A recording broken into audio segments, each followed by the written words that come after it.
మాయా వచ్చేసా. ఏదో పొద్దు పొద్దు నూనె పడ్డా వెళ్ళిపోమంటా చెప్పి వెళ్ళిపోతున్నా. రారా మరి బాబా బాబా ఏట్రా బాబు, హైదరాబాద్ అంటే ఏట్రా ఎలా ఉన్నాయి. పద చిల్లుగా 2 వీళ్ళు అయ్యి వద్దాం. ఇద్దరు పొద్దు పొద్దునేట్రా పండగ పూట ఫ్రెష్ అప్ బయటికి వెళ్దాం. పొద్దున్నైతే ఏంటి నైట్ అయితే ఏంటి మాయా, తాగడం పెడుతున్నా తాగడమే వేసాడా.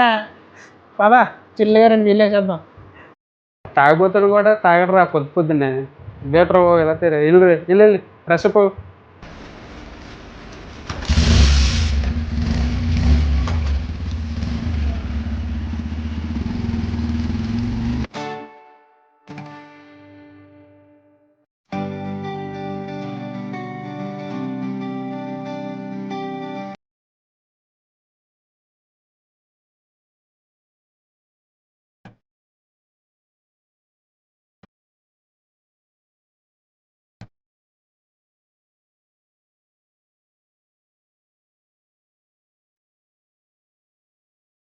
ఇంకేమయ్యా ఇంట్లో అందరూ బాగున్నారా? ఏముంటాయి మాయా అలాగే చెప్పుకోవడానికి. చిన్నప్పుడు లైఫ్ బాగుండేది. ఏరా ఏమైంది?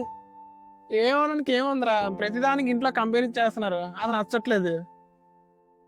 ఇప్పుడు నన్ను ఒక మాట అన్నా పర్లేదు భరాయిస్తాను. ఇప్పుడు ఆయన చూడు ఈయన చూడు ఈయన చూసి నేర్చుకుంటే ఇంకా ఏట్రా అది అర్థం కాదు. వస్తాం మనకి ఏదో టైం వస్తుంది. అవును వచ్చినప్పుడు మనం ఏదో సెటిల్ అవుతాం, ఏదో చేస్తాం. అంటారా, ఒక మాట అంటారు, పడవ ఏదైనా మన మంచి గురించేరా చెప్పేది. అలా నాకు చెప్పేవాళ్ళు కూడా లేరురా.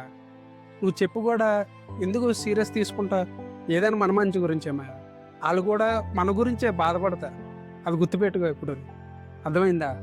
అంతేగాని ప్రతిదానికి ఎమోషన్ అయిపోకూడదు. ఒకసారి ఆలోచించు నువ్వు కూడా.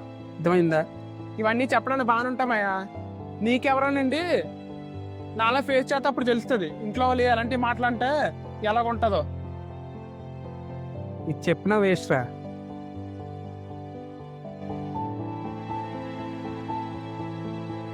ఏమైందిరా ఇప్పుడు ఏమన్నానని? ఇది చెప్పినా అర్థమవుతుందిరా. లేనోడిని అడుగుమయ్యా, ఫీలింగ్స్ ఎమోషన్స్ తెలుస్తాయి.